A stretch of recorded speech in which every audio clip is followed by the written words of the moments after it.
দাদা এটি ভাতের ফ্যান। মনিরুল ভাইয়ের ছোটবেলার কথা মনে পড়ে গেল। জীবন আমি নানির কাছে যখন বৃত্তান্ত শোনার পরে কান্নাকাটি শুরু কার করতাম, কার নানি চোখে আমাকে পানি তাড়াতাড়ি ভাত এসেছিল দে ভাত দে, সবাই একটু তখন নানি কমেন্ট করে মানুষের বাড়ি থেকে জানাবেন এই প্লিজ। ভাতের ফ্যান আমার জন্য চায় আনতো, বুঝতে পারছেন দাদা? এই যে শুকনা মরিচ এর মধ্যে ভেঙে দিব। এত হ্যাঁ, মনে পড়ে স্বাদ গেল। কে দাদা? একটু নুন দিব, ভাতের ফেনা এত স্বাদ কে?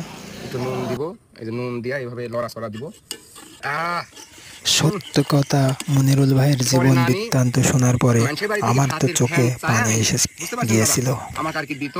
পরে আমি এরকম সেব আমি চামচ দিয়ে লাইরি লাইরি লাইরি লাইরি ঠান্ডা করি, গরম ফ্যান ঠান্ডা করি করি করি করি এই চামচ ভাতের দিয়ে হবে ফ্যান চুমুক মারি খাইতাম। এত বিসমিল্লাহ। স্বাদ, এত স্বাদ কে ভাতের ফ্যান?